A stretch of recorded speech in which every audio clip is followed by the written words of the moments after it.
We are over 50 challenges now. I loved. Hey, Lopare, the mod getting in. Are you sure you didn't rig it, Lopare, so you get a game? I know you would never do that. But yeah, shout out to Lopare, one of our mods. Hello, Adam on YouTube asks, "Hi, John. Way late in the day, but what did you make of the candidates? I think Magnus will Magnus play Jan? Yeah, apparently he's got this July 20th deadline to decide. So, a week and a half from now, in theory, we may know 100%. I'm really of two minds. I mean, in my heart, I think he's going to defend. I just think it would be odd if he didn't. I can't really envision that scenario. However, I do follow this Norwegian chess journalist, Tarjei Svensson, on Twitter, and he's a guy who's been tracking Magnus and reporting on Magnus his entire chess career, pretty much. Even going back to when he was a lesser-known player in Norway. And I got to get my wording right because I don't want to spread misinformation, but I believe Tarjei said in a tweet that he thinks there's like a 15%, I don't know how he came to this number. He thinks there's like a 15% chance that Magnus would defend against Jan. I guess if it's like the same type of format as in December in the previous World Championship. And many of the, conditions and sponsors and whatnot, prize fund maybe, were to remain the same. He thinks there's a very low chance that Magnus would defend. And with the Russian invasion of Ukraine, I think it's even further a, kind of tricky issue, even though Jan has taken a pacifist approach. I still think politically it's going to be a sensitive subject when you've got a Russian player competing for the world championship. So I don't know. I mean, the sentiment seems to be that he will defend, and again, I believe he will. But that's something that kind of a Magnus insider, almost someone who's like very well versed in how Magnus and his team operate and has reported on him for years. I mean, he's quite knowledgeable. That's what he's saying.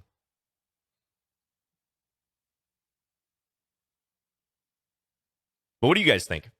I'd be curious what you guys feel. Kind of the fun of it, right? Like, it's total speculation right now. All right, so now I can win this pawn.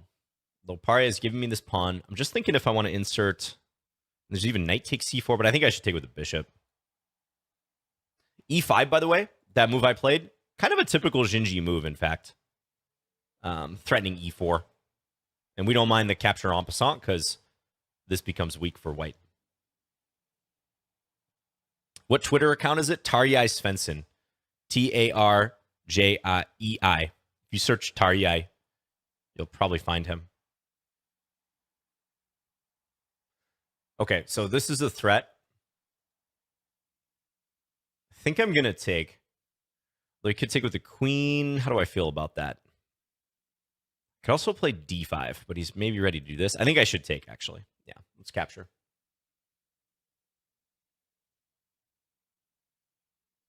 My king is actually fairly safe here, I think. Yeah, I don't see any immediate danger. Famous last words. Okay, I was a little more worried about rook takes. Queen takes, rather, than rook takes. Because this one, I feel I can play bishop d5 at minimum. Although that allows rook e7. Let's play it. Let's play it. We'll try to target this knight on f3. Oh, did I blunder? No. Fortunately, I did not. It's close, though. I thought I allowed c4 for a second, but I take it. I'm on the queen.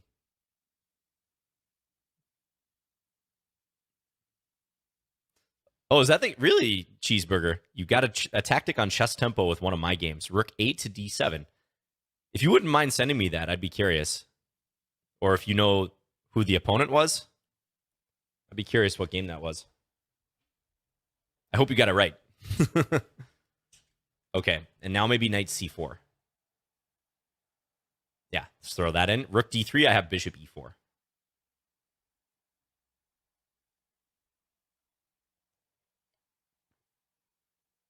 So it looks like trouble for Lopare.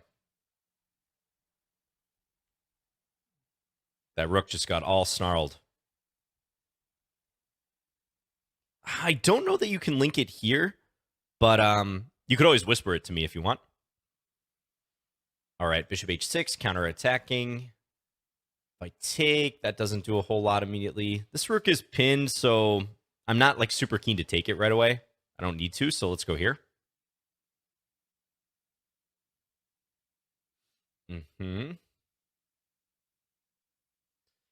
Now I guess I will take.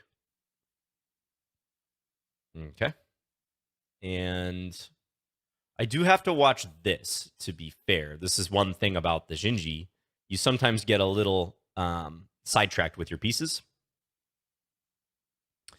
Now let's just try to get the queen back in the game. It's still a little bit scary even here. I mean, I have to dodge a few tactics here and there. Lopare is fighting valiantly, but I think I'm going to get him unless I flag somehow. Ay. He's fast. Lopare. I had no idea you had that speed. Thank you for the game. Let's just check real quick if you had any chances after things opened up a little bit. I actually think you might have had some chances. Yeah, I don't know about my decision in hindsight to play e5. I was pretty happy with that move at the time. But the computer doesn't actually say I should recapture. I think it's important in the engine's eyes and its silicon eyes here to prevent e4. Yeah, so maybe I should have played like knight e4, queen a4. That's a typical move as well. Black's trying to put pressure on these pawns long term. So although I think the setup you chose is a little passive, that's for sure. Yeah, I could have played this better, and I think you had chances. I think you definitely had something to work with. I thought maybe take with the queen here. Looks like it's equal either way, according to the computer. Ooh, rook g4 is a good move. Rook g4. That wasn't even on my radar, I got to be honest.